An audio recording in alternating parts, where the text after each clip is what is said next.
नमस्कार दोस्तों, स्वागत है आपका अपने चैनल अल्टीमेट नॉलेज पर। दोस्तों, आप सब लोगों ने वो कहावत जरूर सुनी होगी जिसमें ये कहा जाता है कि हाथी के दांत दिखाने के कुछ और होते हैं और खाने के कुछ और। जी हाँ, हाथी के जो दांत दिखते हैं एक्चुअली में हाथी कभी भी उनसे खाना नहीं खाता। यही बात भारत की राजनीति पर भी पूरी तरह से लागू होती है, क्योंकि भारत की राजनीतिक पार्टियां जो बातें कहती हैं वो कभी भी पूरे नहीं करते। अक्सर आप लोगों ने भारतीय राजनीति के अंदर एक नारा बहुत सुना होगा जो कि चुनाव के समय पर जोरों शोरों से उठाया जाता है, और वो नारा होता है जिसकी जितनी आबादी उसकी उतनी हिस्सेदारी।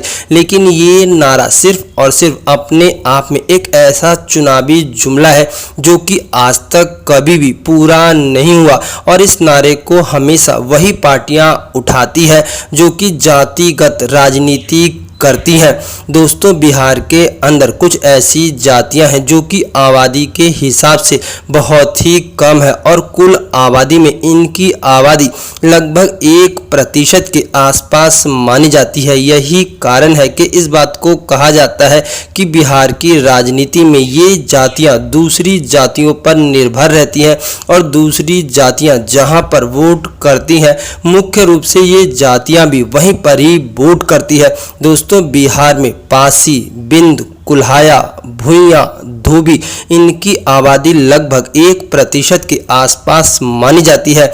बात की जाए कि जिसकी जितनी आबादी उसकी उतनी हिस्सेदारी, तो कहीं ना कहीं इन जात के लोगों में से भी एक नेता हर बार विधानसभा में चुन करके आना चाहिए, लेकिन एक्चुअली में ऐसा नहीं है। दोस्तों, ये छोटी छोटी जातियां बहुत ही सीमित है, और साथ ही साथ इनके अंदर राजनीतिक एकीकरण नहीं है, जिसके कारण से अक्सर ये बिखराव में रहती हैं।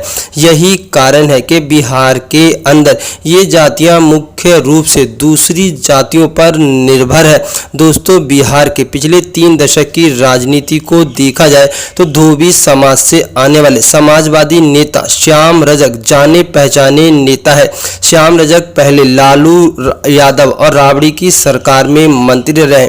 फिर जब लालू और राबड़ी का पतन हुआ तो उन्होंने नीतीश का दामन थाम लिया और अपने आप में राजनीति के एक मशहूर शख्सियत बन गए। लेकिन एक्चुअली में बिहार में आज भी बहुत सी ऐसी पिछड़ी जातियां हैं जिन जातियों का नेतृत्व करने के लिए उन जात के कोई भी विधायक विधानसभा में चुन करके नहीं पहुंच पाते। आखिरकार ये कैसा नारा है कि जिसकी जितनी आबादी उसकी उतनी हिस्सेदारी।